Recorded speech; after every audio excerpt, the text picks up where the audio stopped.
The story starts with the captain yelling so everyone can hear him. He announces that, in just a few days, Princess Weiwei is coming to Outpost 11,361 to take over as station chief, and that, under imperial law, the 14,000 members of the outpost will become citizens under Princess Weiwei's command. He warns that her arrival is just a few days away. He explains that becoming a direct citizen under a royal family member is a rare shot, even across the whole Galactic Federation. Then someone raises their hand, and the captain asks who's interrupting him. The young man introduces himself as Wang Xiaofeng, senior mechanical engineer from the artillery engineering department. The captain asks how a short dude ended up at the outpost. Wang replies that he's 5 feet 11 inches, and on Earth that's not considered short. The captain asks what a guy from Earth has to report.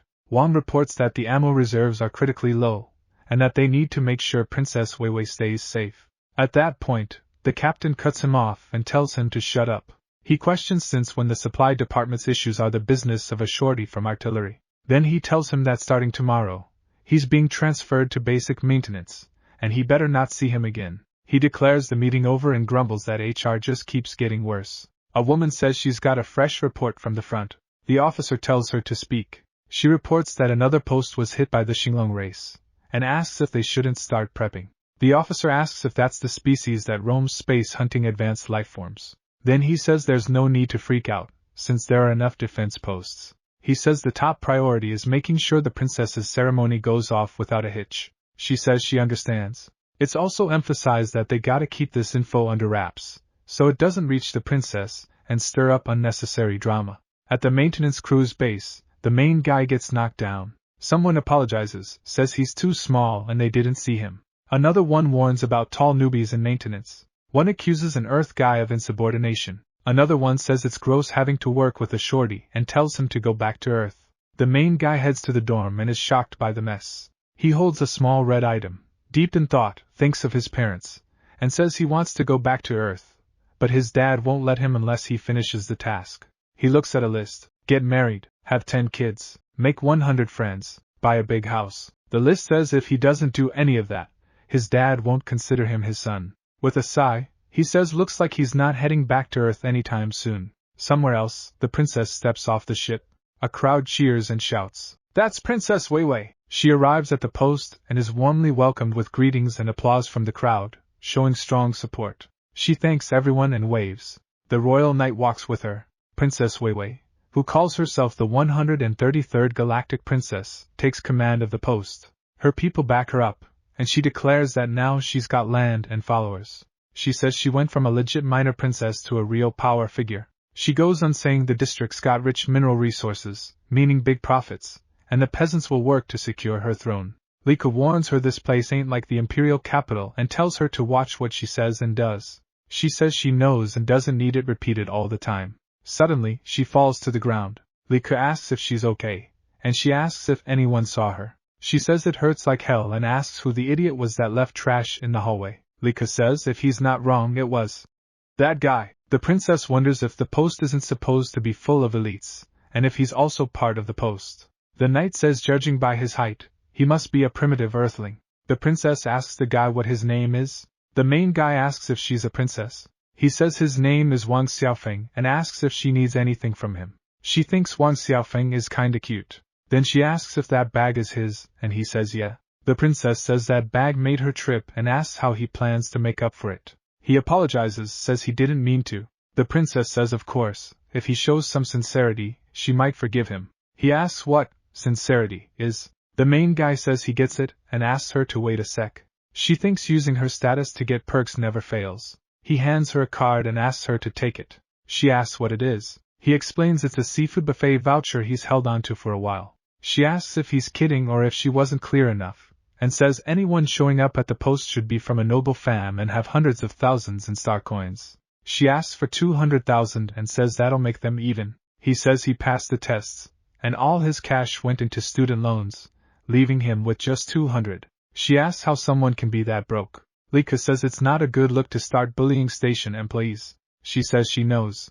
Then the princess says she was just messing with him and asks if his name is Wang Xiaofeng. She adds that it's impressive someone that young is a mechanical engineer. The guy says that joke really freaked him out. The princess says that, from today, they're buds, but she's still got stuff to do, so she dips.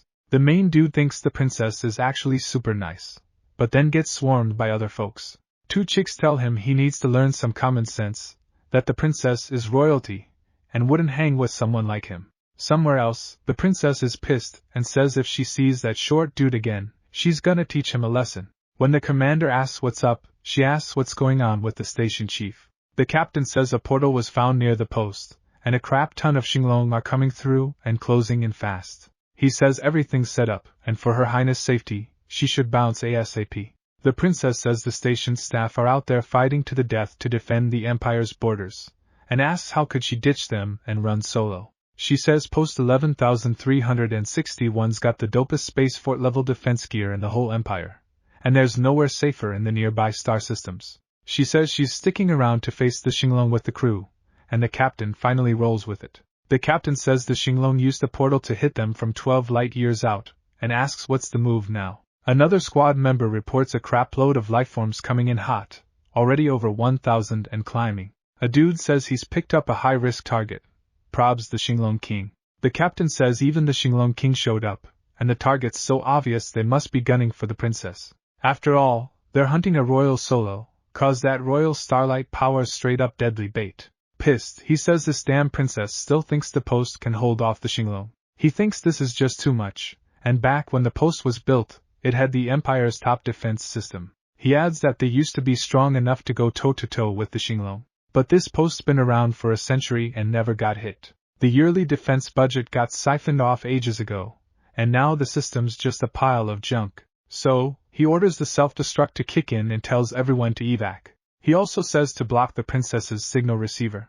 The captain says the princess fought till the bitter end to protect the crew while they bailed, and went down with the post. And since the Xinglong were after her, they can't really blame him. He adds that no one better forget they're all guilty for skimming those funds, and if the princess dies, worst case they get demoted. But if the embezzling gets out, they'll rot in jail forever. Finally, he orders everyone to bounce ASAP cause the place is blowing in 1 hour. Scene cuts to monsters near the forward post. The Xinglong King shows up, looking like some straight-up cosmic disaster beast. Lika tells the troops to hold the line. No way are those lizards getting near the post. Everyone's like, "Yes, sir!" The Xinglong King says something insanely tasty is coming from that direction. Then he does a sick leap in space, wrecking all the mechs in his path. Lika calls for backup while setting up a fire grid. Says the guns are bone dry, extra mags are gone too, and even the combat suits don't got knives. This post doesn't even have decent gear. This is a suicide gig. He wonders if the sub-commander made sure the princess dipped early and knew all along. Another soldier says the princess is in serious danger. The Xinglong King fires off an energy blast that trashes the rest of the armor. He says it's all just junk and asks where the chosen one is, saying he knows they're hiding here. Lika orders prep for emergency evac and ejects from his suit right before the king smashes it. He hides under the rubble. The space base is going into self-destruct and a loud alarm tells folks to evac in order. People run, yelling that the post's gonna blow. They also yell at the princess to move faster, cause the escape pod's about to launch. The princess yells for Lika and sees a ship flying away. Says the escape pod's gone. Lika calls the sub-commander a scumbag, and says he wants them all dead with the Xinglong. She asks what they should do and tells him to think of something fast. Lika says at this point, there's nothing they can do. Crying, the princess asks if they're gonna die here, and the main dude shows up, asking why she's still around. Says lucky they found him, or they'd be stuck. She asks if he's got a way out. He says of course, they're friends and he's gonna make sure they get out safe. The princess says that's awesome, while Lika asks how he got hurt. The main guy says it's no biggie, just slipped up. He shows them the production area, where some ships haven't been shipped yet. Tells them to suit up while he locks in the destination. The princess says he's surprisingly reliable, and he tells her not to sell him short. He passed the crazy hard selection for senior mech engineer at the forward post. Lika asks what's up, and she says there are only 2 ships. The guy tells them to hop in. Also says they're royalty and nobility, and compared to a basic Earth dude, they've got way better chances of surviving. And if they feel guilty, they can always send something nice to his fam later. Then the main guy pops up apologizing for taking so long and says they should bounce. But he notices they're gone, and so is the ship. Says they ditched him, that he's not that big and they could have squeezed in. Says they're straight up liars, they were supposed to be friends, and asks why they left him behind. When he looks up, He's confused and wonders what the hell's going on. A cosmic monster roars above him, just as the self-destruct countdown of the post hits 5 seconds. In the countdown, 5, the Xingling King is still searching for something. 4. Liku is inside a space pod watching the base while escaping with the princess. 3. The princess is pissed for leaving the main dude behind. 2. The captain is feeling good, thinking his plan worked. 1. The main dude is about to bite it, and the forward post blows up like a freaking supernova. Next up, we see the main dude floating in the dark, wondering if he's dead. He seems chill until he sees a light and wonders if that's the light of heaven, but notices something weird. There's 2 lights. He wonders why there's 2 choices, since he's never heard of being able to pick in heaven. He decides not to overthink it, grins, and picks the brighter one, thinking it's the safe bet. As he goes through the light, it's all dark and he wonders where he's at, if anyone else is there. He notices the top part is soft, and looks like he can open it. As he rips it open, light floods in and blinds him. When he opens his eyes, he wonders where he's at, looks around and asks what the hell are all those things above him, and why he's got 4 arms. He says he's got antennas and wings, and wonders if he's been reincarnated as a freaking bee. He thinks it's kinda dope and wonders if he should go hunt nectar first, saying he's a lil hard-working bee. He's trippin' when he looks up. He finds that planet hella beautiful and takes in the view. He sees giant chunks of land floatin' in the air and says the ground is fertile and untouched. Then he compares it to Earth, which he calls a dark gray planet with purple fog, radioactive oceans full of mutant freaks, and toxic dust that drops life expectancy to 40 years. The worker bees are talking about drones. One points at a possible drone and another confirms it looks like a newborn one. The main dude notices this, looks to the side, and asks what they're gonna do. Another bee says yep, it's definitely a drone. One says it's the first time she's seen a drone this tiny, and another suggests it's the queen's firstborn. They all agree he's hella cute. A curious bee asks his name and another asks if she can touch him. He drops his name, and feels like he's suddenly popular, says it's cool as long as it's just a quick touch, and scratches his head. One says he's super soft, another says his skin feels amazing as they pinch him. Another bee rolls up and asks what they're all doing, reminding them they've all got work to do. The others realize she's the queen's guard, and the main dude gets dizzy. That's Billy, queen's bodyguard, straight up disaster level, weighing in at 900 freaking tons. She tells everyone to get back to work, and they all listen up. The main dude thought he was toast. Billy says this is a real pain. She asks if he's the freshly popped drone and tells him to follow her to see the queen. The dude mentions he hasn't even tried flying yet. He flaps his wings and starts rising off the ground, hyped cause he's flying, until he crashes into a tree. The bees say it was his first flight and he was reckless, and they don't get why he's so damn excited. The dude asks if that's the hive where the queen lives, but feels something off. When they land, they head to the hive entrance. Another bee asks Captain Billy if she ain't supposed to be off today. She says a new drone was born and she's taking him to meet the queen. The dude says hi, but notices tons of stairs. He wonders why there's so many worker bees and no other drones. Then they explain he's the only drone in a hive of over 3,000 bees. Bee Man then explains that besides the queen, everyone else is a worker bee, like his sisters. He asks if all those 3,000 are females. Bee Man says yeah, which gets the dude real excited. But then he gets a weird vibe. He thinks he'd be the only guy, but stops himself. No. With that many, my body wouldn't make it. He's already getting inappropriate thoughts. Bee Mang asks why he looks so happy and if he's thinking dirty. The others ask if he's planning to hit on the sisters, saying he's got some big dreams. He asks if that ain't allowed. They explain only the queen can have babies, and she mates with queens from other hives once a year. Billy warns they're about to enter the queen's chamber, and tells them to zip it. She kneels before her majesty. The queen asks what's going on, and Billy reports her drone was born, and she brought him to meet her. The queen thanks her for the effort.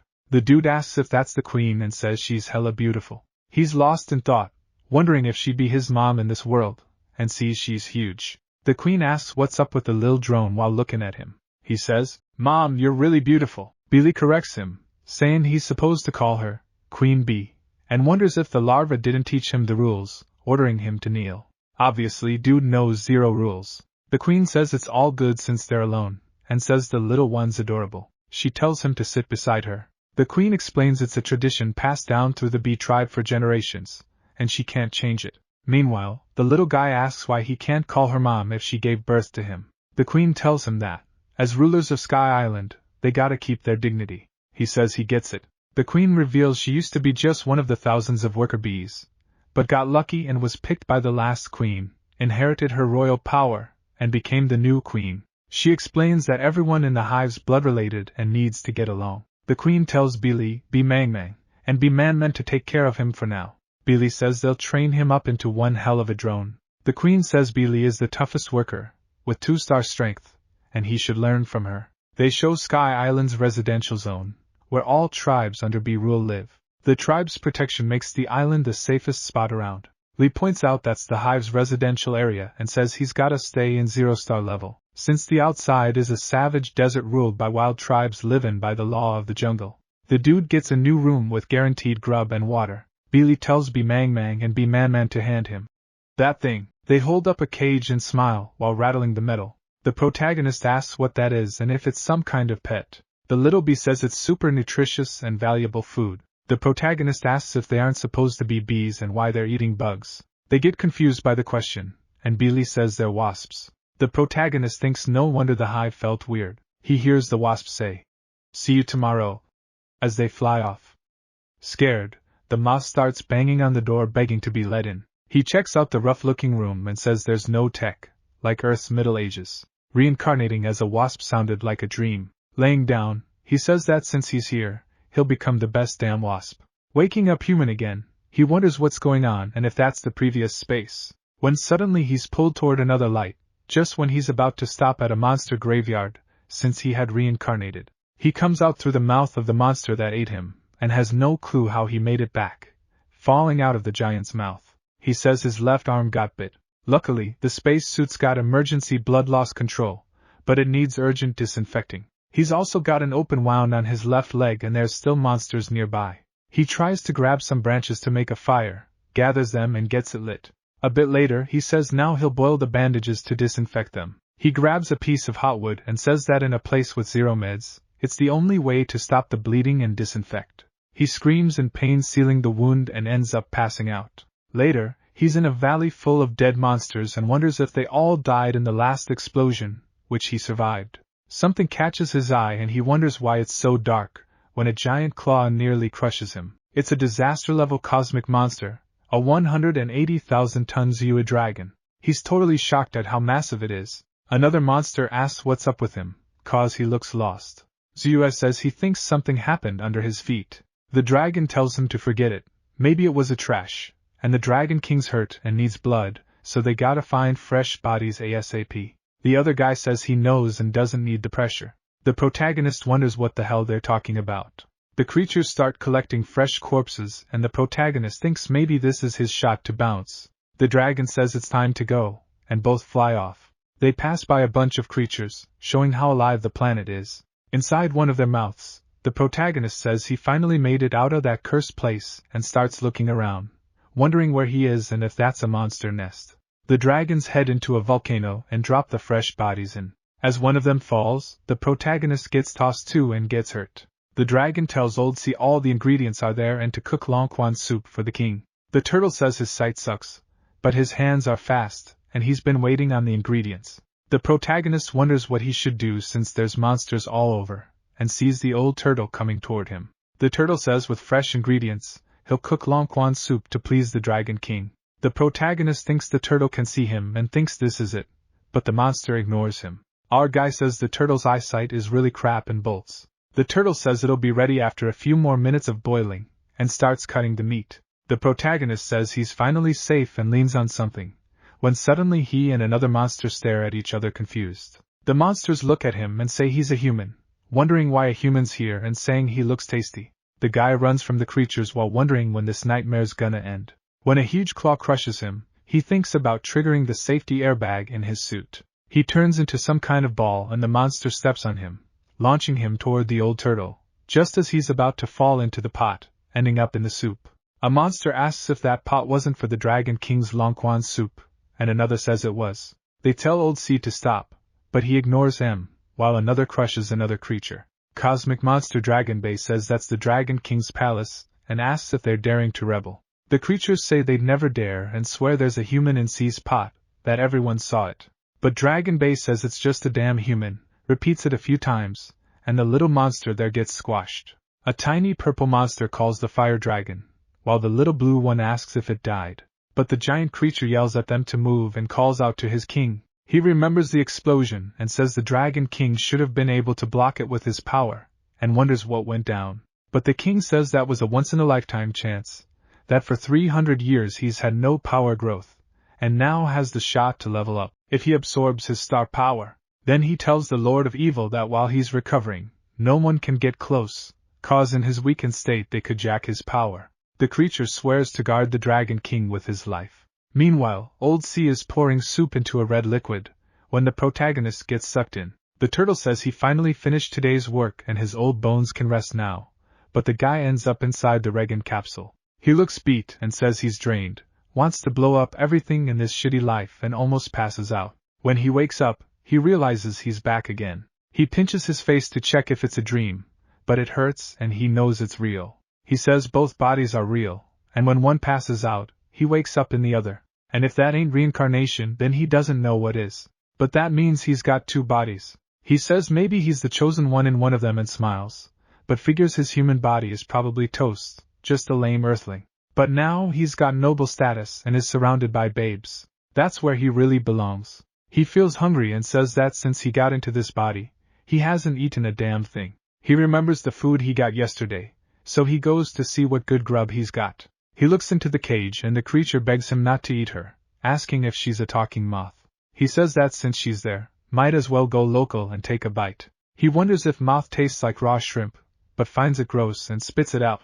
The little moth says he's cruel, she's about to die, and he even calls her gross before walking off. The protagonist thinks she didn't even say she didn't want to die, but now she's whining, which is annoying. He puts her outside and says he's not gonna eat her, to go cry somewhere else cause she's way too loud, and shuts the door, leaving her speechless. She looks confused, but then says she's free and smiles. From far away, some wasps see the moth in the city and want to chow down on her. Scared, the moth starts banging on the door asking him to open it. The protagonist does it with little patience, and she tells him he's a good bug and asks if she can take him to her place. He replies no, that would be a hassle. He says he's super hungry and needs to grab a bite. Then he asks why she ran so far. She says if Mr. Wasp doesn't eat meat, maybe he wants to try some pollen pie, and asks if he'd like that. He says it sounds chill and asks if she's got pollen pie at home. She says yup, and her lil sis is hella good at cooking. Hungry, he asks if they can fly over there,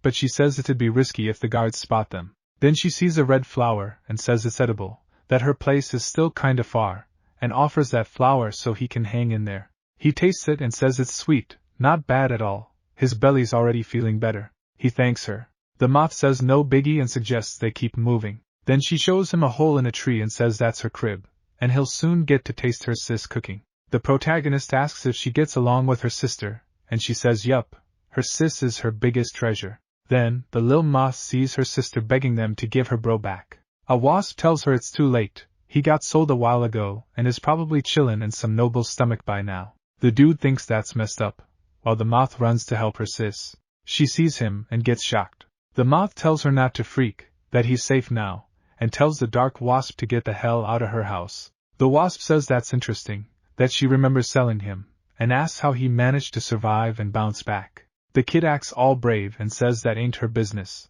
But the wasp tells him that as food, he should know his damn place, that escaping getting eaten is a major offense, and that she's got the right to punish criminals. She gets ready to chow down, but the protagonist stops her. He says the lil moth came back with him and that if there's beef, they gotta take it up with him. The wasp's shocked recognizing him. The moth thanks him, calling him sir, but he tells her to chill with the formalities, to call him Xiaofeng. The wasp says she didn't know they were homies with Mr. Wasp, and apologizes. The dude asks why she suddenly kneeled. The moth doesn't get it either, but explains that the wasp tribe is one of the big shots of Sky Island, that the wasp queen's got king-level power, and no bug on the island would dare mess with her crew. Then he says the lil moth's his buddy and they better not mess with her anymore, asking if they got the memo. Annoyed, the wasp thinks how the hell a male from her tribe is out here, and worse, besties with someone who's supposed to be a snack. She realizes he's not rolling with worker bees, so maybe he dipped solo. She says that was a wild surprise and smirks. Back at the residential area, someone shouts for Xiaofeng, saying the sisters want to take him out to cruise the city and asking if he's around.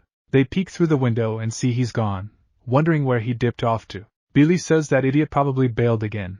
That dude always ghosts their advice and probably already pieced out of the city. Back at the moth's place, she asks the protagonist how the food tastes. He says it's fire, that every kind of pollen pie's got its own unique vibe and that her cooking's really solid, though kinda basic, and with some meat it'd be perfect. The moths freak out hearing the word meat. One of them says Bro Xiaofeng has been super kind to her, and even if she has to chop off her own meat, she'll do it to repay the kindness. But she drops the stone knife. The protagonist apologizes and says he shouldn't have said that she misunderstood, and tells her he sees her as a friend, doesn't want her hurting herself over him. Right then, the dark wasp comes back, hyped by what she just heard, and he asks what they're doing there. She says she just wanted to invite Mr. Wasp to visit the Mudwall tribe's turf, but he tells her he don't need that invite. She warns him not to blame her for throwing hands, and tells the longhorn beetle to carry him gently. The protagonist tells her not to sweat it, he'll handle the beetle. The creature charges fast, and the protagonist remembers that back on Earth he was a badass who could handle 10 dudes at once. He dodges the first move and hits back with a bunch of kicks, though it looks more like he's sending a message. Then he asks if the big guy even feels pain, but the dude grabs his head and slams him into the ground, scaring the moths. The mud wasp orders everyone to be taken away while the moths try to help the protagonist. Laughing, she says if they really thought they could beat a 1-star longhorn beetle with that weak power, they're dreaming. Somewhere inside, the lil moth asks Xiaofeng if he's feeling any better. He says it hurts like hell, thought he was a goner, and asks where they're being taken. She says they're probably being sent to the surface, a place full of dragon beasts and straight up dangerous. He asks what dragon beasts are and if they're dinosaurs. She says she heard her grandpa talk about that, and that dragon beasts came from beyond the sky. A long time ago, bugs used to live on the surface, but when the dragon beasts rolled in, there was a huge war between bugs and those creatures. The bugs got totally wrecked and had to run off to Sky Island, underground caves, and other islands, barely making it. The protagonist says those dragon beasts from the sky sound like the Star Dragon clan, and wonders if this planet got invaded by them too. He adds that bugs are tough, but no matter how you look at it, they can't win a war against dragons. Then he asks why mud wasps still live there if the surface is so nuts. The moth explains that the mud wasp's nest is in underground caves, dry places the dragon beasts don't mess with. Since there ain't many strong bugs there, the mud wasps became the top dogs in the caves and enslaved other bugs. Then a mud wasp shows up holding a rope and says they've arrived. She says she's gonna take him to meet her sisters, and they'll totally vibe with him. Meanwhile, he's scoping out a way to escape, and sees those are the mud wasp's slaves. The wasp says he seems real curious about them, and warns that if he acts up, he'll end up just like that. He realizes all the bugs there are beat up and in rough shape. Then she calls her sisters to show off what she brought. They instantly realize he's a male from the Wasp clan and ask if she's sure she can bring him here. She says she snuck out of Sky Island City and brought the 2 moths who knew about it, so there shouldn't be any issue.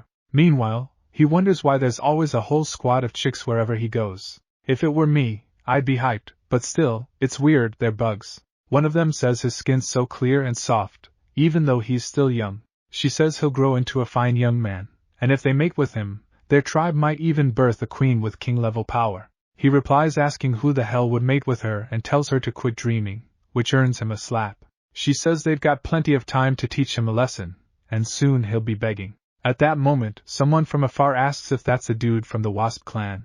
A beetle comments that, ever since the flying bugs got kicked out by the dragon beasts, there haven't been any more wasps around, and that the mud wasps, the lowest clan, have gotten cocky. He says these mud wasps are getting bolder and bolder, even daring to kidnap a dude from the Wasp clan, and the mantis replies they're asking to get wrecked. The beetle says this is a solid opportunity. If they manage to lure the Wasp clan, the mud wasp's days are numbered. The flower mantis says she's worried it's like inviting wolves into your crib, and fears that if they boot the mud wasps, they'll just end up slaves to the sky wasps. But the beetle replies he gets her concern, and that with their current strength, they can't take on the mud wasps solo. She nods, and he concludes that, as for whether the Wasp clan can be trusted, he'll decide after checking them out. The main dude, meanwhile, is locked up.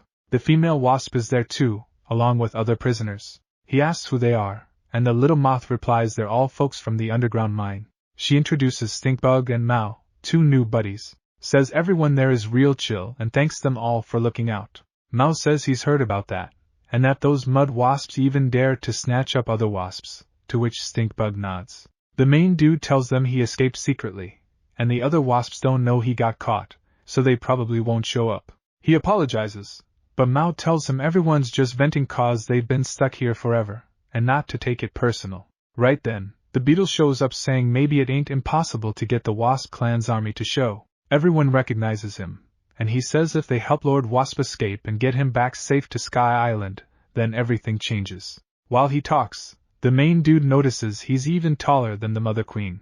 The beetle drops to one knee and begs Lord Wasp to overthrow the Mud Wasp clan and free them from this mess. However, the main dude says he's too weak and can't do that, but the beetle promises they'll guard him with their lives while they call for backup, and that the enemy clan's toast. Still, the main dude hesitates, and says even if he gets out, the mud wasps won't leave him alone. He wonders if he can really pull this off, but the moth hypes him up. Then he asks everyone to gather up, thinking they remind him of his past, so humble and hopeless. Back then, he also wished someone would reach out. He calls the beetle and asks what he should do. At the underground mine's exit, the wasps talk about the captured main dude. The praying mantis sneaks in trying not to get noticed, and the beetle says she's the flower mantis, the only one strong enough to go toe-to-toe with him. He says he'll head to the other side to draw off the guards, while they dip out. The main dude steps up to her and asks her to watch his back. She replies that the future of the underground bugs depends on him. The beetle says goodbye and tells her to be careful. The mantis says there are 30 wasp guards at the exit. The dung beetle successfully lured off 15, and she'll handle the other 15. Adds that wasps react fast, and if they sense anything, more will swarm in, so she tells Lord Wasp to stay close. She dashes out ready to throw down. The wasps ask what kind of bug she is and what she's doing at the exit tower, and order her down, but in a blink, she knocks out 2 with a single strike. More wasps show up yelling there's a bug trying to escape, but the mantis takes them all down fast, not even scratched. Damn girl, that pose of hers was flashy as hell. Then she calls out to the main dude and says they're coming. He, for his part, is stunned by how strong she is. She starts counting and realizes one wasp is missing, who pops up whining about a stomachache. When she sees all her sisters wiped out, she runs off to warn the hive, yelling they're under enemy attack. At that moment, the main dude and flower mantis hear the alert. While other wasps ask what's going on and why everything suddenly caught fire, Mouse says it was that stanky beetle who accidentally lit the shed on fire while cooking. The beetle apologizes for being reckless and for bothering Lady Mud Wasp. She calls him a damn fool and says if it happens again, she'll end him. So they try to stall her with small talk for as long as possible. While some mud wasps hear the alert, they realize something went down at the underground exit and all rush there. Mouse says he's super sorry he couldn't stop them, but the beetle says he shouldn't blame himself. That bell means max alert. Nothing could be done. And unless something crazy happens, Lord Wasp and the flower mantis have already been spotted. He regrets that their secret escape plan's blown, and now the flower mantis has to face the mud wasps head-on. Mouse says it's just the 2 of them, while the mud wasp clan's got at least 100 members, plus their bug allies. The beetle says this is a once-in-a-lifetime shot for Lord Wasp, who's earned their trust, and for the sake of his kin he must never be enslaved again. Even if it costs him his life, he won't back down. The little moth asks him to hold up a sec and says he wants to come too, cause Xiaofeng's his friend and he wants to help. The beetle says he respects that, but without star power he won't be able to do much. Mao and Stinkbug warn the moth not to act rashly, and explain that the beetle and flower mantis are star warriors with star power. The moth says he's weak, a bug at the bottom of the food chain, and that he was sent to the Wasp clan for dodging taxes. But Xiaofeng never looked down on him for his status. Even being a noble sky wasp, he wanted to be his friend, someone who should have been lunch. He's risking his life to help them, and even if he's weak, he won't just sit and watch his buddy die for him. He swears he can do this. The other bugs agree. Xiaofeng is putting his life on the line for them, and they can't just chill. They'll do whatever they can to help. So a bunch more step up to pitch in. The beetle tells the moth he's a brave warrior, takes back what he said, and asks for their strength. The moth says hell yeah. From above, the main dude watches the wasps as they say they gotta search, cause they gotta be close. The flower mantis clings to the wall trying to stay hidden, while holding the guy close. He blushes seeing her gorgeous face. Then she moves away from him when the wasps pass, thinking backup's on the way and they need to hustle. Seeing the main dude blushing, she asks if he's good. She tells him they're almost at the end of the tunnel, and once they're through, they'll be safe. Just as they're about to dip, a wasp asks where the hell they think they're going, and that she's even got a freshly powered-up star mantis with her. Since the moment the alarm rang, she knew that crew of stanky underground bugs was up to something. Says helping the lil wasp escape and bringing in the wasp clan to fight each other is a smart plan. Use one enemy to wreck another. And asks if it was that traitor beetle who cooked it up. The mantis replies the beetle ain't a traitor, but the wasp says she's gotten mouthy, and orders them to bust her teeth in. The mantis tells Xiaofeng to fall back and says she'll handle it. She takes a fighting stance and charges all in. She hits with a spinning strike that tags a bunch of wasps, but the beefy beetle charges in. She realizes her hits ain't doing squat to his tough shell, which is a problem. Then she gets slammed hard, but bounces back quick. The beefy dude throws a combo of punches that she dodges. When she jumps to avoid another hit, he grabs her leg and slams her into the ground, following with more punches she can't block. The main dude tries to help, but she tells him to run. The big beetle grabs the main dude, who says he'll fight to the death.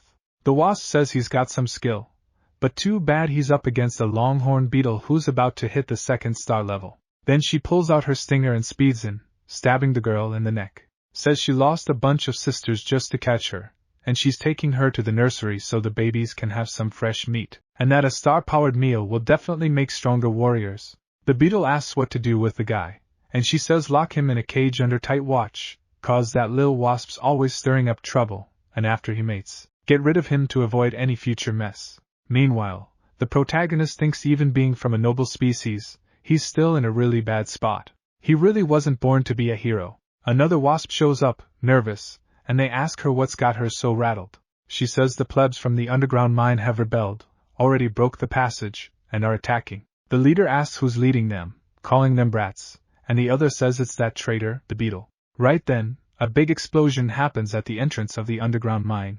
The moth calls out to Brother Xiaofeng and says they came to help him. They shout to move forward and save Brother Xiaofeng and the flower mantis, who's just up ahead. The mud wasp says that bunch of messy bugs was just dust yesterday, and asks what the beetle did to them. The beefy beetle says the beetle's got some talent, using a little wasp to gather the weak, but no matter how determined they are, trash is still trash. He'll make them understand resisting Lord Mud Wasp was the worst mistake of their lives. The leader orders her sisters to attack. Those inferior bugs aren't scary. So the battle starts. The wasp orders to capture the beetle alive, saying it'd be a great feat. But with just one hit, the beetle throws several wasps in the air, leaving the others terrified.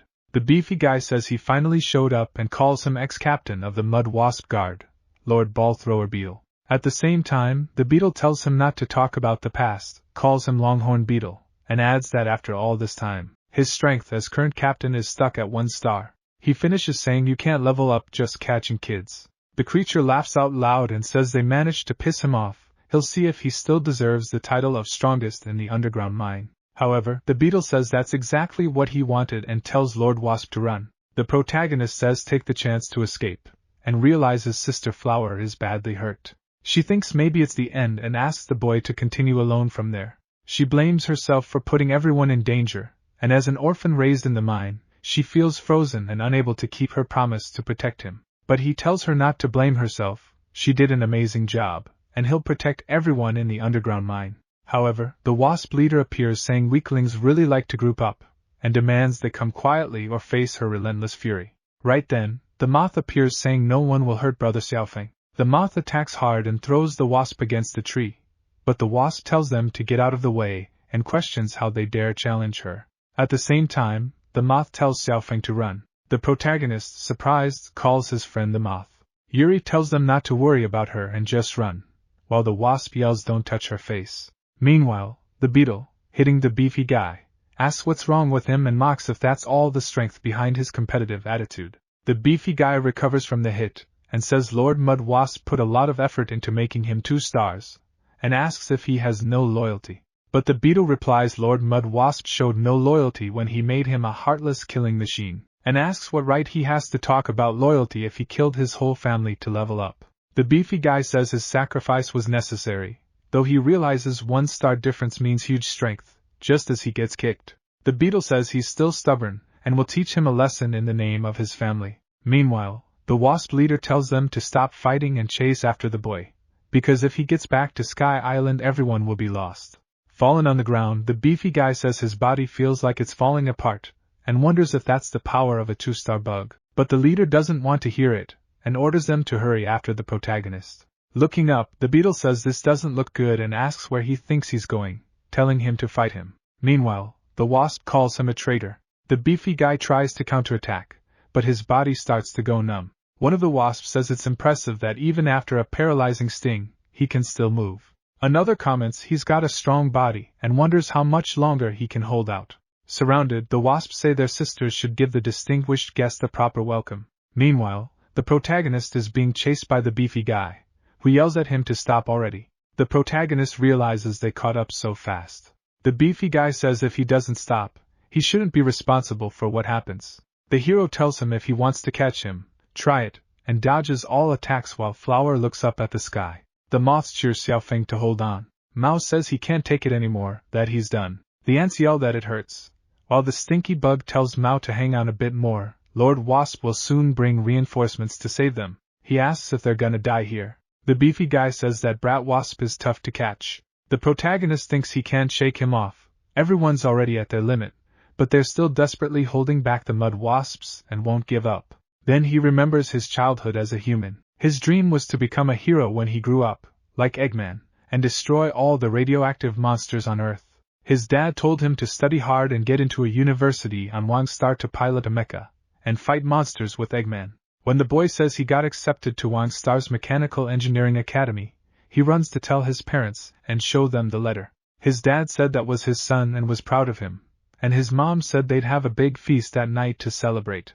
But monsters attacked the city where they lived and the interstellar transport system shut down completely. In the chaos, people fled in desperation. His parents spent all their savings to get him a spot on a military ship to Wangstar, just to get to university on time. He said he didn't want to go anymore, wanted to stay on Earth. His parents spent all their savings for him, and asked how they'd survive if monsters destroyed the house. His dad told him he was ungrateful, and it wasn't his business to worry about them. He always wanted to be a hero, so he should go to Wangstar and develop real skills. He told him to take that little notebook and not come back until he finished every task written in it. The boy says he didn't realize then that his parents weren't thinking about his ability to come back a hero, but wanted him to take the chance to leave Earth and never return. And it seems they tried everything. He looks at what his dad wrote. Though now it seems silly, he feels it was his way to show love. Life on Wangstar was tough, and his parents were his only motivation to keep going. He says since this isn't a time travel story, there must be a day they reunite, and since he hasn't repaid them yet, he can't fall here. As the star power starts to manifest in him, the beefy guy catches up and hits him in the back, but he recovers. The beefy guy tells him to stop fighting in vain, defeat's inevitable, and if he doesn't want to end like plebs treated like trash, he should come back obediently. The protagonist remembers everyone who supports him and promises to protect them all. Without giving up, the star power shows again in both their bodies. Determined, he tells him he won't allow it under any circumstance. Then he starts to glow. The muscular guy is surprised the boy leveled up, and though he reached 1 star, he can't beat someone at the peak of a star like him. The protagonist yells to stop and demands they get out of his way. The muscular guy wonders how this could happen, how it's possible the boy has a Dragon Clan Star Dragon aura, considering it impossible. Just as the protagonist throws a punch that hits the muscular guy, more like a straight hook to the face, he throws him flying like he got hit by a train, knocking him unconscious as he falls from the sky. Flower is surprised the boy defeated the stag beetle. The moths shout that Brother Xiaofeng is amazing, a real miracle. The wasp leader can't believe it, and orders them to chase him. Don't let that little wasp escape. Other wasps celebrate, saying Lord Wasp broke the limit, and the mud wasps are done for, which cheers everyone up. Mao says everyone must keep going and stop the mud wasps. From afar, the protagonist sees the muscular guy fall and wonders what power came out of him. As more mud wasps chase him, he spots Sky Island and asks Beely, Bimangmang, and Bimanman to guide him fast. Meanwhile, they look for Xiaofeng, but 2 women report they didn't find him in their respective areas. Beely wonders where Xiaofeng might have gone, when another woman says a group of mud wasps is flying towards Sky Island. Beely asks about the mud wasps and why they're coming right now. She orders everyone to gather to see what's going on. Another woman asks if they won't look for Xiaofeng anymore, but they answer that he doesn't seem to be around, so they suggest stopping the search for now. A mud wasp tries to reach him as fast as possible, but the leader blocks the way and says he's already caused too much trouble. However, the boy is determined not to stop and wonders why that power doesn't show again. Then another wasp says they're in trouble. They're completely surrounded by the sky wasps. Billy asks if he is the leader of the mud wasps when she sees the protagonist. When the mud wasp tries to make up an excuse, the protagonist tells Billy not to believe his lies, that he was kidnapped and forced to have kids with them, and asks her to save him. Billy orders to arrest them and let the elders of the wasp clan decide what to do. The harpy is completely surrounded with spears pointed at her, and starts crying out of fear. In the underground mining zone, several insects have been captured again. Mao says they were completely wiped out and wonders if the little yellow bee will come save them. The stink bug says, of course, that the beetle said he is a reliable insect. But Mao says that flower mantis and the beetle were also captured and he's scared, asking what would happen if they were given as food to the larvae. The bug says that's a pain, but affirms Xiaofeng will come to rescue them.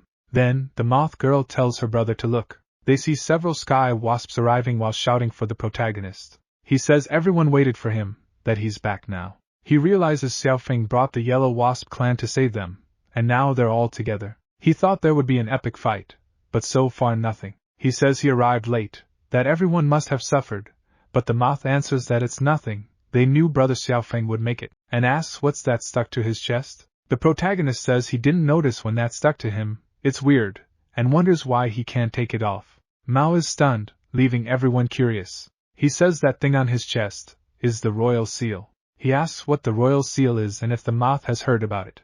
The moth answers yes, it's a very famous legend. It's said that a monster with royal qualities, recognized by the will of the universe, will have the royal seal on his chest. A monster with that seal not only protects his people, but also gets unique abilities granted by the universe. The protagonist asks if it's really that powerful. The moth says no doubt. Then the protagonist says no wonder his chest got hot when fighting the stag beetle. The little moth says maybe he used the power of the royal seal to defeat the beetle. The protagonist says, thinking about it, the queen bee, leader of his clan, also seems to have something similar on her chest, and in the wasp world only females can become queens. So it's weird that a male like him has the royal seal. Billy grabs him and says it's okay. The queen bee is worried and it's time to go back, that they still haven't settled scores, that she warned him not to go around but he ignored her, so wait for her to handle it. She tells the other insects to visit him when they have time. Mao asks if that thing on his chest is really the royal seal, then why does he have that lascivious look on his face? The bug says, where would a bug get such a beautiful lump? Surely it's authentic. The beetle asks where Lord Wasp is, says he wants to thank him personally. Mao says it's late. Xiaofeng left with his sisters, and asks what they think about having their own king in the underground mining zone, not like the mud wasps, but a real king with the royal seal. The bug says that's scary. Back with the protagonist, the queen tells him to eat slowly, that he suffered a lot out there, and must not run away again. Billy asks if the mark on his chest is really the royal seal. The queen says yes, it's real. Billy asks how he can be a king if he's a male wasp. The queen answers maybe Xiaofeng has extraordinary talent and was blessed by the will of the universe. He asks if he can ask a question to the mother queen, who answers yes.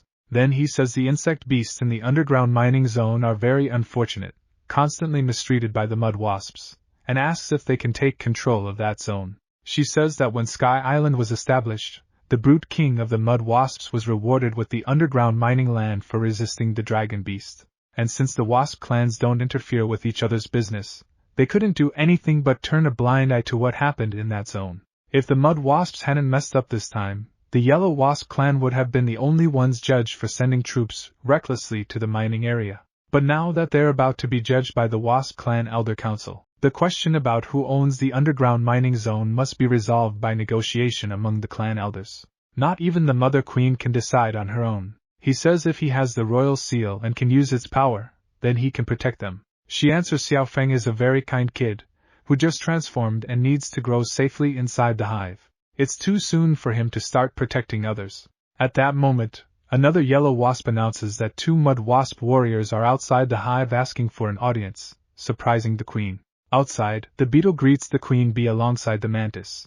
The queen asks why they came to see her, and the protagonist is happy to see his friends again. They say they represent all the insect beasts in the underground mining zone and have come to swear loyalty, which surprises the queen even more. The beetle humbly declares he requests Lord Xiaofeng to lead the people of the mining area, and they're willing to defend Lord Xiaofeng's honor with their lives. The protagonist is speechless, and says they're all comrades sharing hardships, and asks how they can swear loyalty to him. But the beetle explains that's the unanimous wish of all residents in the mining area. The protagonist replies he's not ready yet, needs to learn to control his power, and asks for time. The queen says Xiaofeng already gave his answer, and that they should leave for now. He says he understands and maybe they rushed too much. Back in the mine, Mao says he's not that kind of insect, and the stink bug asks if he thinks they're not good enough. This sounds like a rejection, but not completely. Mao comments it's not easy to get the Yellow Wasp clan to take over the mining area, so since Plan A failed,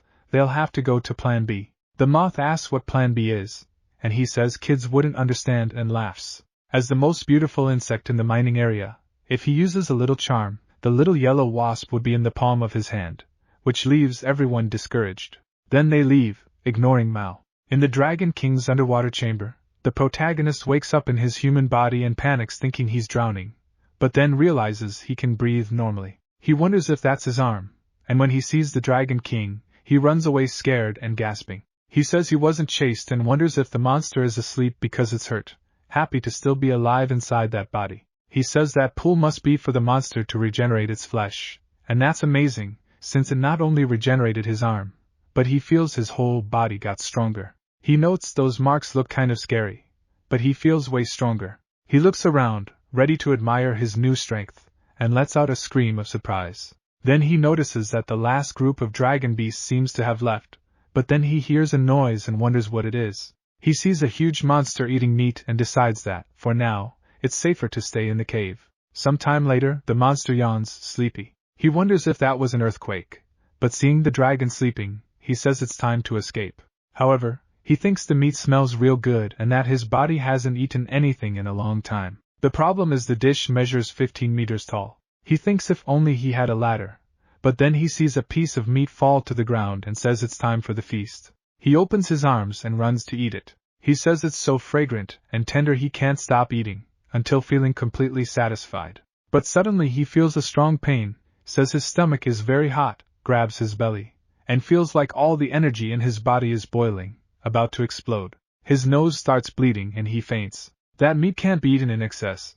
Someone shouts calling Xiaofeng and tells him to hurry or he'll be late for class at the academy. Someone comments that, like worker bees, the most important skill is combat. He sees many yellow bees like Billy and asks if he'll study there too. She answers that only worker bees get basic education, and that she will train him personally. Another wasp says it's better to be careful since Billy is notoriously tough as a trainer, and because of what happened yesterday, she's in a bad mood. Billy shouts why he's taking so long, that she's about to attack, and almost hits him. She orders him to focus. Another girl says there's a male bee fighting Billy's sister, and points. They say that little male looks really cool. Bee is impressed by Xiaofeng's strength, who dodges Billy's attacks, wondering if it's his first training session. They cheer him on while he tries to counterattack, but Billy easily dodges. She wonders if he still has strength to counterattack and if that means he's not at his limit yet.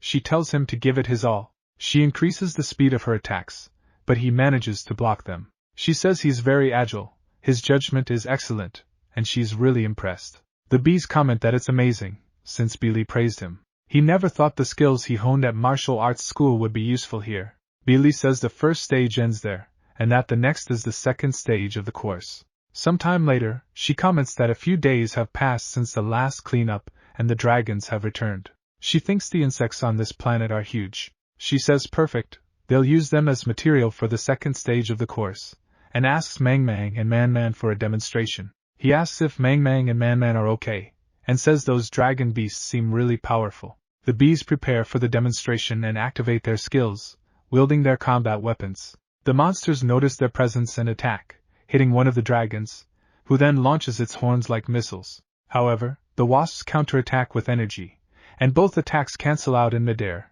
causing an explosion. The protagonist is surprised and Billy explains it's a star armor, and that the cultivation limit of a Zerg warrior is 3 stars. She continues saying that by swearing loyalty to a true power holder, Zerg warriors can quickly get star power through a connection with the Zerg king, transforming their forms and exerting strength several times beyond their own limits. She concludes saying that's why Zerg warriors must swear loyalty to the Zerg king. Xiaofeng thinks it sounds like the old generals, who needed to swear loyalty to their lord to get troops and supplies and fully use their strength. She says the standard to pass as a worker bee is to learn star armor in 2 weeks. She continues saying the second stage of training is mastering star armor in 3 days and defeating a 1-star dragon beast. 1 month later, on Sky Island, the protagonist manages to knock down a tree with a single hit, and Xiaofeng has learned real spatial manipulation techniques.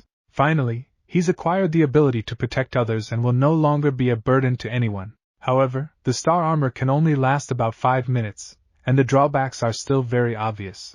A wasp comments that mastering star armor and real techniques in just 1 month is very impressive, considering him a genius. Billy says today's training ends here and that he can accompany her to the palace, since the Bee Tribe Elder Council is meeting today, and the other clan leaders want to meet him. The protagonist asks if there are other Bee Tribe leaders at the palace. The queen says sorry for keeping them waiting and tells Xiaofeng to greet the clan leaders. He greets the beautiful sisters and says he's Wang Xiaofeng, raising his hand. One of the sisters comments he's a flatterer, and another asks if he's the royal wasp.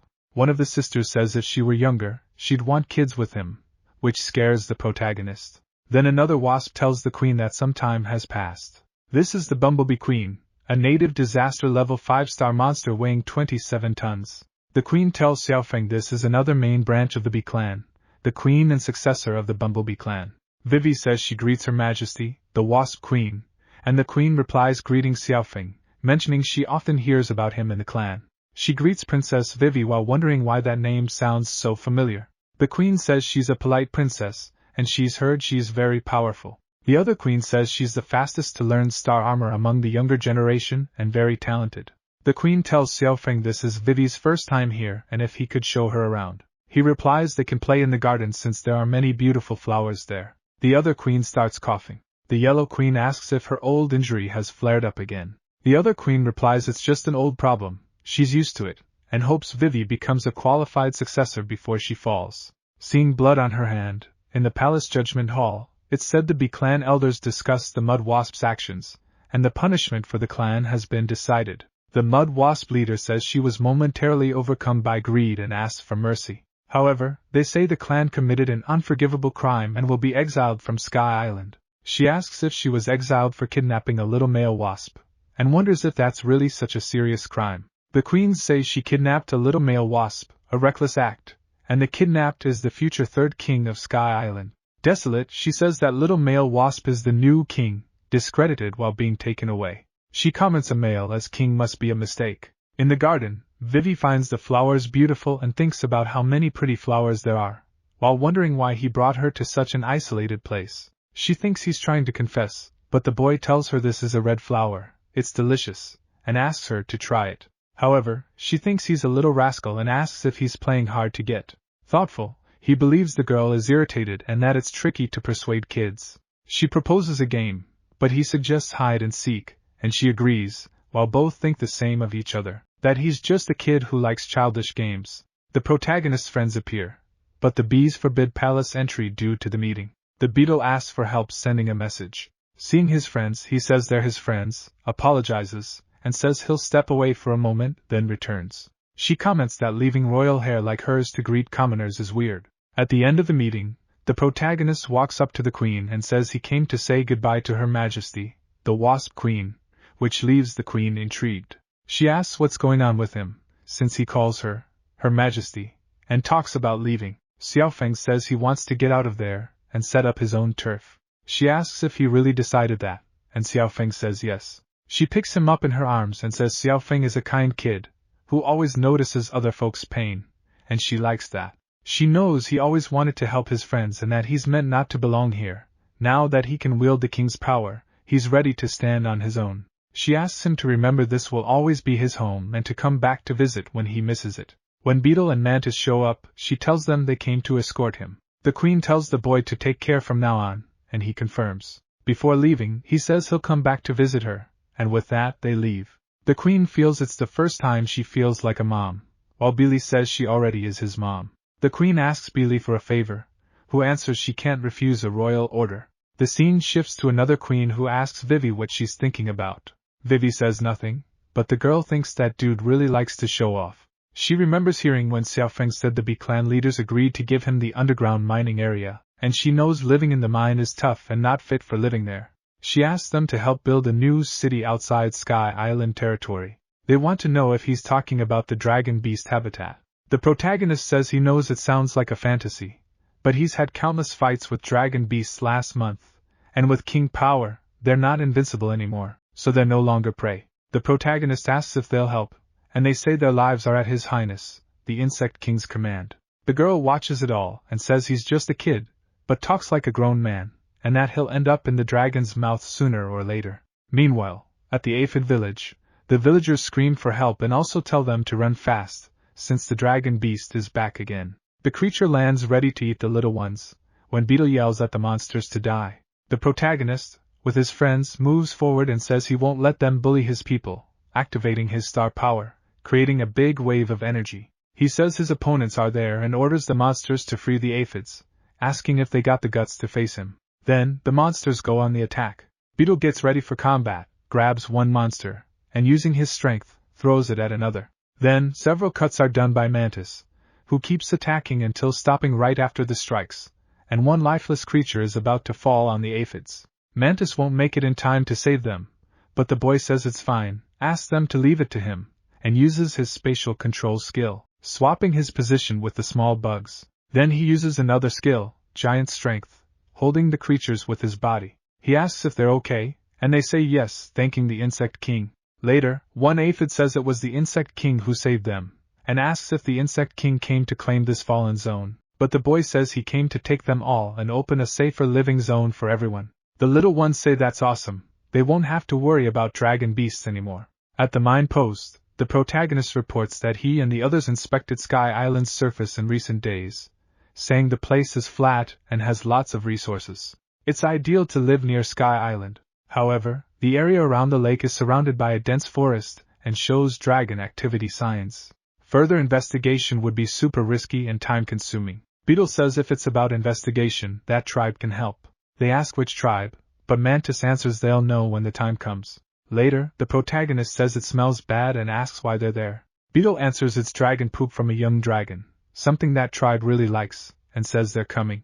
A fly comments there's tasty food and that they'll eat that, and the protagonist, like him, feels grossed out and pukes. The Fly King asks if they need anything, and Beetle says his king has a request. The Fly King answers that a wasp with the royal seal, his king must be impressive, and licks his hand covered with poop. This is so nasty, thinks the protagonist. Then, the fly greets Xiaofeng, who also greets him, hesitating to shake that poop-covered hand. The fly then says it's an honor to work for Lord Wasp, and shakes his hand. Per protagonist, how gross, thinks the boy.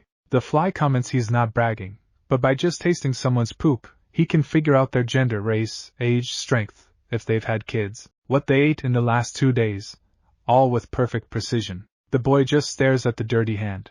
Then he stops the fly, who hopes the tribe leader can help investigate dragon beasts around Eastern Lake. The fly asks if they're planning to take Eastern Lake's territory. She answers yes, they want to set up an insect tribe settlement at Eastern Lake. The fly says she understands and can leave it in their hands. She tells everyone to gather and asks them to follow her to investigate dragon beasts near Eastern Lake. So, they all start investigating the area near the lake. Xiaofeng goes to wash his hands and says it still smells like poop. Mao appears and says he heard they're setting up a new insect tribe settlement, so everyone came to help, leaving the boy excited. Mao says they formed a team of nearly 1,000 insects, and continues saying facing dragon beasts at Eastern Lake won't be a problem. When he hears another insect ask the baby's age, he finds out it's 2 days old. A ladybug says she wants to fight dragon beasts with Xiaofeng, and the others also want to battle. When Xiaofeng looks at another insect and asks what he's holding in his hand, the red insect answers it's his cooking tools and he can use them to crush dragon beasts. Downhearted, Xiaofeng says this team is just food for dragon beasts, and they can't lead them. When Billy arrives asking for him, the protagonist gets excited. He asks why they're here, and they say they came under Bequeen's orders to protect Xiaofeng. The 5th squad of the Wasp clan, with 300 wasp beasts, is reporting for duty and this squad will be under his command. Meanwhile, the Red Being tells them to give their best. Everyone's giving their all in training with Beetle. However, with one hit, he lifts everyone who falls shortly after. He says Dragon Beast's power isn't just their strength, and orders them to get up and keep training. Billy watches and says everyone's improved a lot.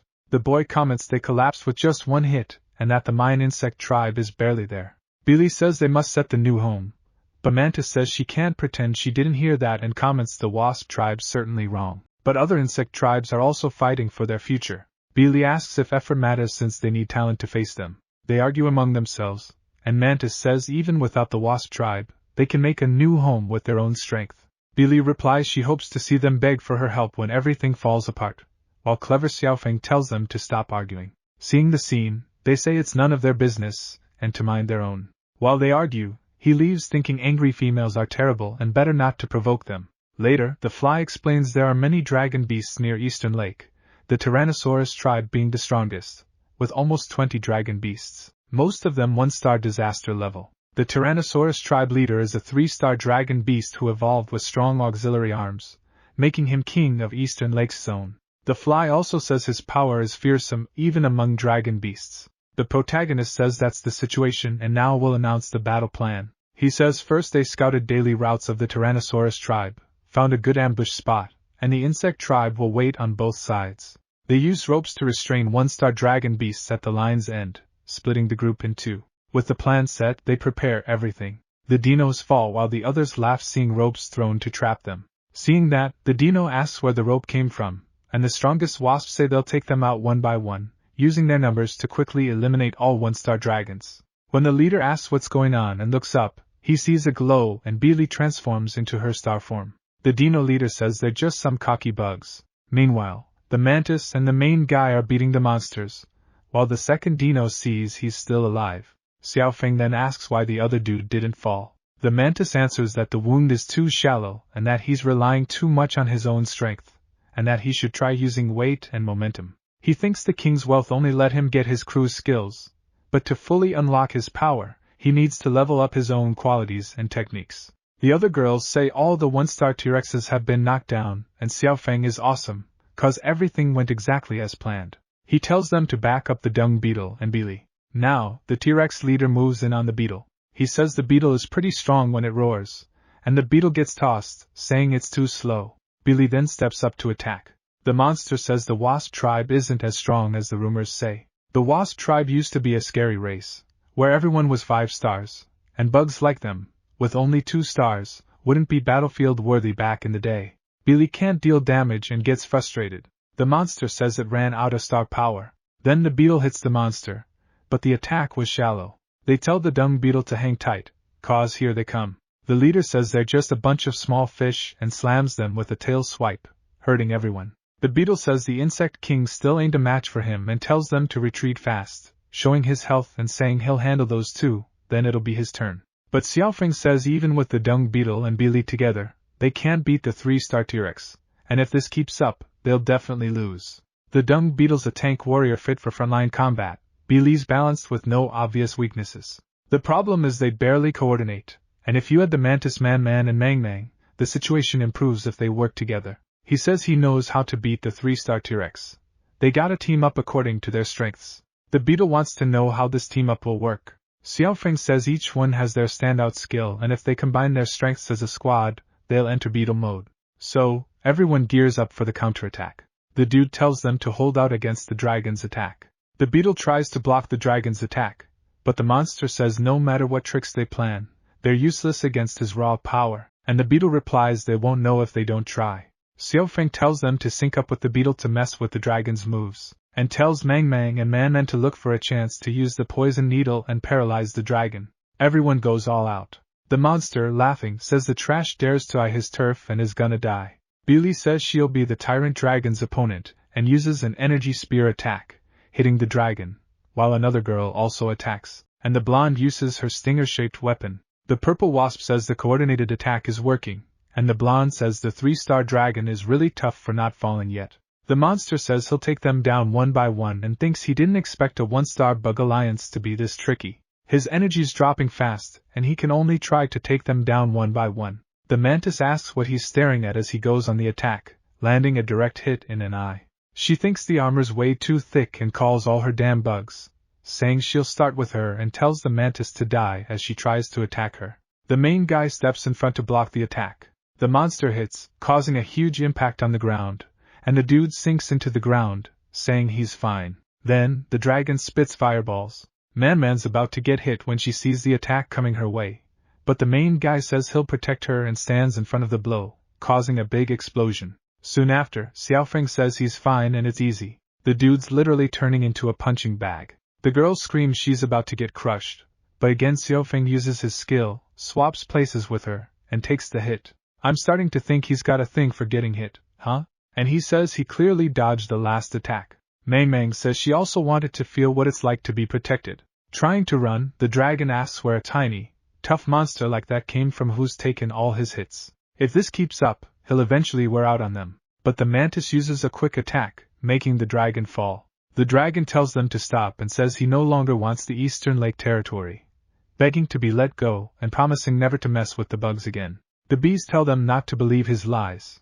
Dragons hold grudges hard and to finish him off now. The beetle tells him not to think about running, but the dragon also says angrily the dragon clan won't let this slide, and when his people hear they dared to attack the dragon clan, they'll wipe them out.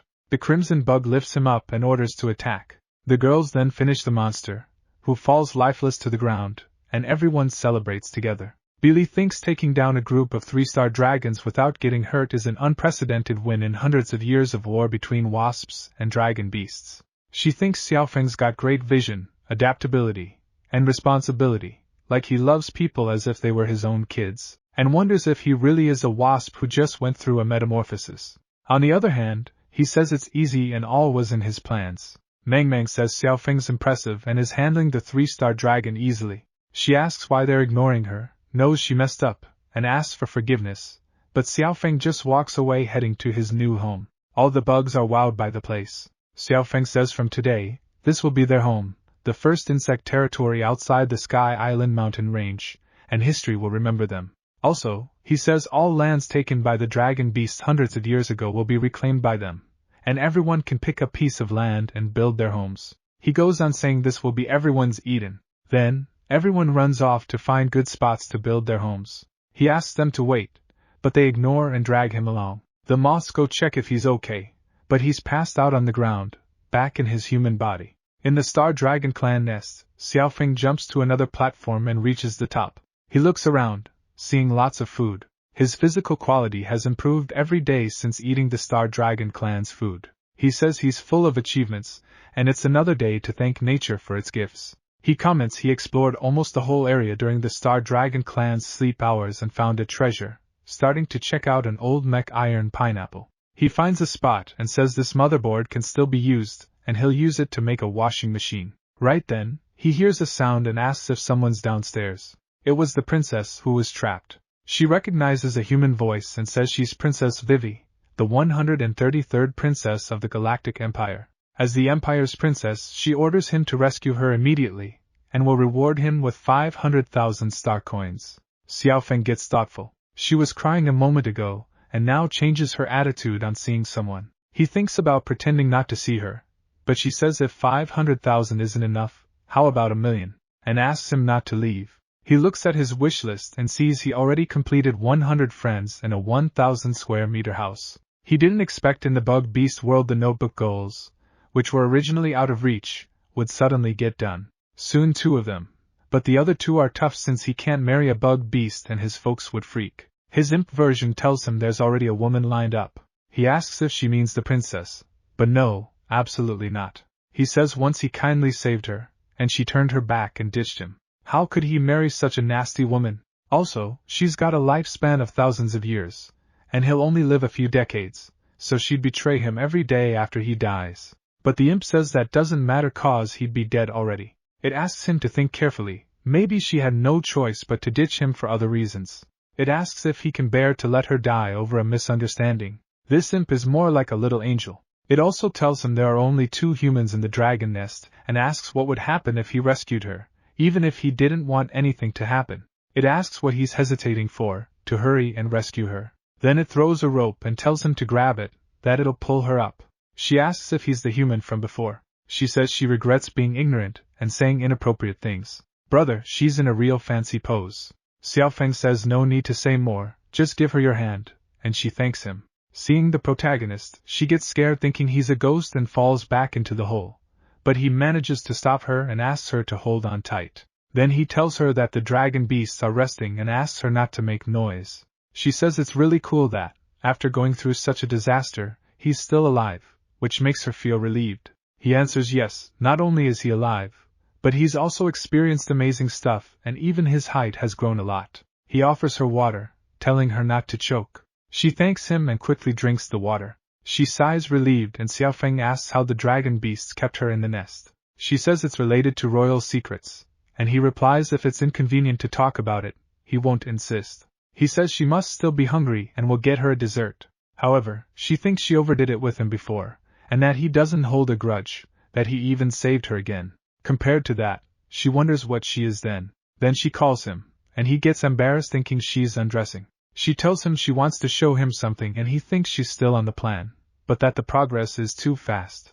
Then she shows him her royal mark, saying the royal family with this mark qualifies to inherit the galactic empire, which leaves Xiaofeng impressed. He didn't know humans could have the royal mark. She says the royal mark attracts powerful monsters and eating it would greatly increase the monster's power. She comments she originally intended to use the royal mark to lure monsters and use the forces of the outpost to wipe them out at once, thus increasing her political influence. But who would have thought the outpost would be so fragile? She got scared at that moment. Her mind went blank and it wasn't her who took the spaceship, realizing she made a big mistake. She's willing to do anything and hopes he forgives her. He asks if she'd really do anything, and tells her it's alright, that he understands, and asks if anything means that. She answers yes. She thinks if they get her out alive, anything he wants is just a word from the princess, so she'll do her best to protect him. He says enough talk, it's dessert time. Since it's his creation, she asks if it's shaved ice and where he got the ice. Xiaofeng answers it was from the fridge. She asks how he built a fridge in the dragon nest, and finds it really amazing. Xiaofeng replies there's a mecha cemetery nearby, and he often goes there to find parts to make some gadgets. She says this is the chance to escape and asks him to take her quickly to the sea. She asks if that's the place, and points out those must be the loot collected by a dragon, and all those mechas are level 5 or above, although very damaged. With some assembly it should be possible to make a mecha capable of escaping from there. She suggests using those parts to make a new mecha. He thinks she must be joking. Each of those parts weighs thousands of kilos and without heavy equipment it's impossible to move them. He's not a monster. She asks where Xiaofeng is going, and he recalls his monstrous form. His body is completely bandaged. Then he uses his exchange skill to swap the position of his human body with the monster's successfully. And as expected, the two bodies can switch places. He says it seems he's reached a land of giants, wondering if his wasp body has always been that big. It's the first time he's seen the world from this angle, and he finds it pretty unique. Then, the moth appears saying it's time to change his brother's bandages. Seeing him, she thinks, what is this oppressive pressure? The moth tells her little sister to look, that she caught a strange creature. She tells her that her brother Xiaofeng is fighting the 3-star dragon, and asks why she's playing instead of dealing with him. The moth replies Xiaofeng is not in the room, and Xiaofeng shouts that it's him. The character tells her to look for him immediately, and the moth says she understands and asks her not to be mad. Meanwhile, on the eastern border of the lake, the beetle insect asks what they're doing there, since that's where their king rests. The mosquito woman replies they came to see the insect king, but the beetle insect says the insect king was hurt in the last battle and can't receive visitors. She asks how they let the insect king go to battle and get hurt, and the drill insect asks what those incompetents are doing. However, the beetle insect says if they have nothing else to do, he orders them to leave. She replies that since they can't even protect the insect king, it's better to leave him in their care. The drill insect says indeed, it'd be safer for them to take care of the insect king. The green wing insect says if they insist on stopping them, they fear they'll have to offend them. The beetle insect orders the mantis to prepare for battle, but the green wing insect is already on its back and uses its metallic wings skill, launching a series of attacks. The drill insect advances against the beetle insect and tells them to show their rage, but is stopped with one hand by the beetle insect, who says there's no reason for this fight and that the difference between them is obvious, but at least he has some power, while seeing his hand get hurt. Seeing how the big mosquito sucks his blood, the damn guy still has the nerve to say his blood tastes terrible, and that dragon blood is much tastier. From afar, other insects arrive at the fight. Mang Mang says the newcomers are pretty capable, since they've held on for a while. But Billy says they have some skill, but their coordination is poor, so they'll fail sooner or later. Meanwhile, the moth asks Xiaofeng if it's really him, to which Xiaofeng confirms. The moth asks why he's like that, and if it's because he's hurt. Xiaofeng answers that's hard to explain and thinks he can't just say that's his original form. The moth asks what's going on there, and Mao answers that some insect warriors came looking for Xiaofeng, but the beetle insect blocked them, and now they're fighting. Xiaofeng asks if they're looking for him, and says if this keeps up, it could cause trouble, so he needs to stop them. The moth asks him to wait, and asks why he's sleeping at that moment. Xiaofeng wakes up again in his second body, and says this pool really works. In so little time, his body has almost fully recovered, and since his star energy has also been recharged, it's time to return. Someone orders everyone to stop, and says it's the Insect King. He orders them to stop this pointless fight immediately. The mosquito woman says that, as rumors said, the three salute the Insect King, but the kid asks if they weren't there to cause trouble. She answers of course not, that they heard about the Dragon King's heroic deeds and came to join him, but he wants to know what those deeds are. The drill insect pulls out a list and starts talking, abandoning his noble status and leading the low-class insects, resisting the nobles' oppression, promising to wipe out the dragons and reclaim the insect land, which impresses the protagonist. He asks where they heard that. The drill insect says he saw the flyer and decided to join, and asks if he can sign for him. The girl says now all the air insect tribes are spreading their heroic deeds. Xiaofeng answers the recruitment order is to annihilate dragons, reclaim the ancestral insect land, and restore past glory, and that they're recruiting talents. Then he asks Mao and the stink bug insect if they know who made the flyer. Mao answers that it exists, and must be a righteous person who admires Xiaofeng, while laughing. Xiaofeng asks if that's so, and the stink bug insect replies yes, Xiaofeng is now famous. When other insects appear talking to Mao, he says all flyers have been taken and asks if they should print more, and where to put the statue. Mao says keep printing, don't stop. Xiaofeng asks what's going on with the statue and flyers, but Mao answers it's a long story and they were exposed, and orders the stink bug insect to flee, while the protagonist thinks those two are idiots. Meanwhile, the mantis is dreaming about the past, about how her family died and when the beetle insect helped her and got her out of that place, running away from the dragon clan. When she wakes up from this nightmare, she says she had that dream again, while watching the peace of her home and everyone at ease. However, something catches her eye and she asks why Xiaofeng is there. Another group of insects says they're refugees from the borderlands, who came with over 200 bugs to swear loyalty to the great Dragon King. Xiaofeng replies that, since they trust him, he'll make sure their people are well taken care of. The insect thanks him, and the boy tells the elder that they're all one insect family, and there's no need for formalities. He realizes more and more insect beasts are arriving seeking refuge. Lately, the beetle insect says there must have been another battle at the front lines, and Xiaofeng asks which front lines he means. Billy replies that, according to the deal made by the 5 insect kings, every 5 years they gather all insects with 2 stars or more to form an army and fight the dragons at the front lines, and next year both she and the beetle insect will go there. He says it's no wonder most insects there don't even have 2 stars. They're all fighting dragons at the front lines, and asks if there are other 5 insect kings besides him. She answers yes, the insects living near the empty island sky or the coast don't have to worry about dragon beasts, but the rest must be protected by the insect kings. The kingdom is split into 3 big regions, all facing threats from the dragons. Besides, they protect the eastern region with 3 insect kings. Besides him, there's the yellow wasp queen and the bumblebee queen. They say the northern region is guarded by the stag beetle king and the rose king. All allies get a self-destruction skill powered by their star energy. The western plains are guarded by the grasshopper king, whose tribe is the strongest among the insect kings. He's a native disaster-level monster, and weighs 48 tons. His special skill is the Royal Crusade, where everyone enters a fury state with boosted stats. He says these insect kings gotta be insanely strong and asks how the insect beasts still keep losing ground. The mantis shows up and says she'll explain that. The insect kings face 4 dragon generals, each with even greater powers, being 6 astronomical star disaster level. They all were given terrifying skills by the Dragon King himself. The disaster level is 6 astronomical stars.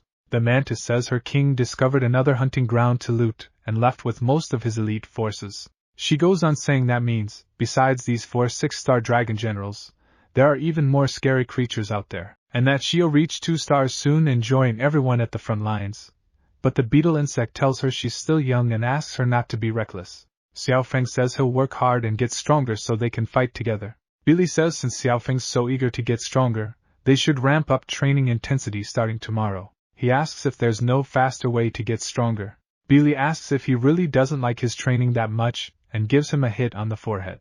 She says there's a faster way to get stronger: eat high-level dragon meat. She adds that the stronger the dragon, the more effective it is.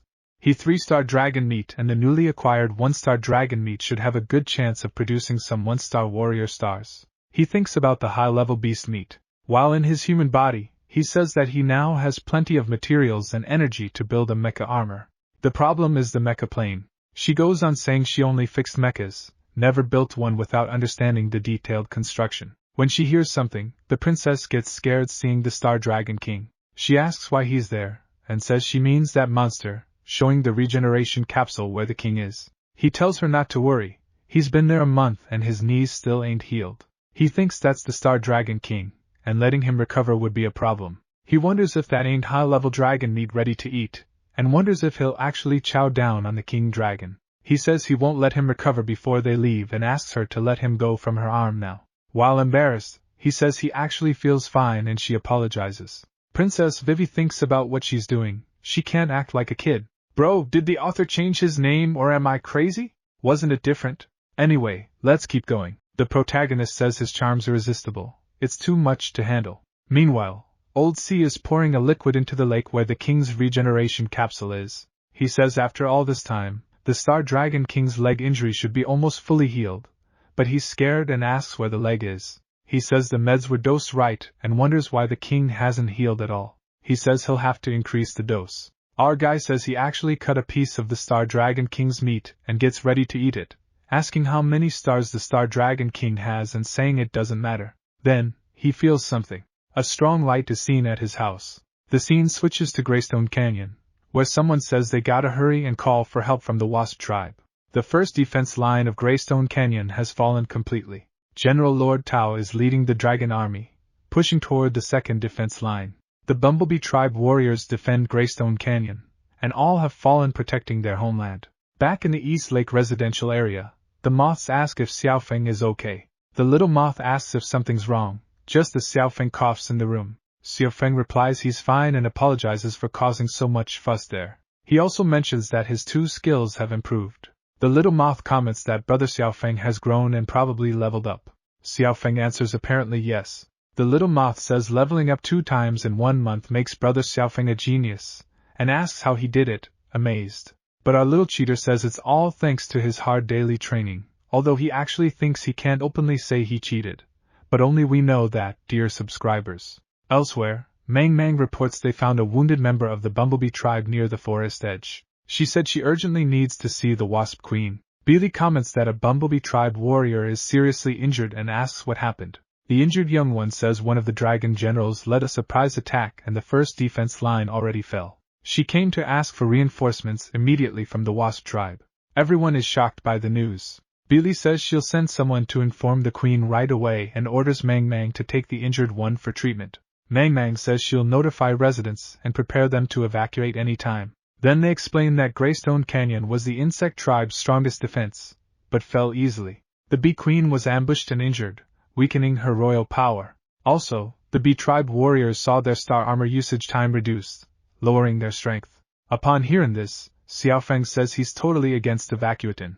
The beetle asks if he leveled up again. Xiaofeng answers to put that aside for now, and questions why they should abandon the land they worked so hard to get back. Billy says they ain't given up, it's just a temporary evacuation. Xiaofeng responds that takes them back to square one, and asks why the insect beast with him should stay if he can't protect that place. She replies there's no choice, cause Tao Yen, one of the 4 dragon generals, came to attack personally. Even though Lord Tao's main target ain't them, every time the dragon beasts pass through, their 3-star dragon beasts mercilessly slaughter all the insect beasts. Though it's real frustrating, they still can't face a 3-star dragon beast army. They tell Xiaofeng to let it be, everyone's used to it already. They'll come back after the dragon army pulls out. But he says he won't let the dragon beasts destroy their home, and absolutely won't let that happen. Billy tells him to stop being so stubborn, cause the regular dragon army ain't the same as the dragon beasts prowling the border. He replies he knows, but it's the dragons who should leave these lands. Then he says gather all the insects willing to fight, he's got something important to do. And he asks, didn't y'all want to know how I leveled up 2 levels in a month? Then he tells them, follow me, I'll give y'all the answer. Sometime later, we see a line of insects. The moth says don't rush and go one at a time, everyone will get their share. The stink bug complains it's too little and asks if they can get some more, but the moth says it ain't to fill your belly, and 1 spoonful's enough. The wasps ask why Xiaofeng made so much broth, and Mang Mang complains Billy got lots of meat in her bowl. Billy says insect beasts ain't no match for Taoyan's army, and Xiaofeng got blinded by the wind over the tyrannosaurs. While eating the meat, she thinks she gotta stop him later, and can't let him do something crazy. Still, she's impressed with the meat, and the other wasps ask what's going on. Xiaofeng calls for everyone's attention and announces a group of dragon beasts is about to invade their land, and everyone's fed up with this wandering life. He keeps saying he's tired of seeing his mates die at the hands of those creatures, and beneath that land lies the resting place of their ancestors. They're the true owners of that place. The Mosquito Girl comments that, just like the rumors said, this really is the mighty drone king, worthy of their loyalty. Xiaofeng proclaims he'll kick out all the invading dragon beasts, and declares whoever's willing to follow him gotta drink the broth. Together they'll go to battle. Everyone raises their bowls at the same time and drinks the broth made from Star Dragon King's meat. The stink bug says he feels real hot, and transforms into a 1-star monster, getting way stronger. Whoa, he looks awesome in that form. The others start evolving too. The beetle goes up to 3 stars. The mantis reaches 2 stars. Billy also rises to 3 stars. Mang Mang and Man Man hit 2 stars. And all the others, even the strongest, go up 1 star more. Xiaofeng gives the order to all units, attack. Everyone shouts loud, let's crush those dragons. And so, they fly toward the enemy to fight. Poor Mao got left behind. He says he wishes he could fly too. And for more content like this, make sure to subscribe and hit the bell so you don't miss any updates. Let me know in the comments if you want to see another part. I'd love to hear your thoughts. See you next time.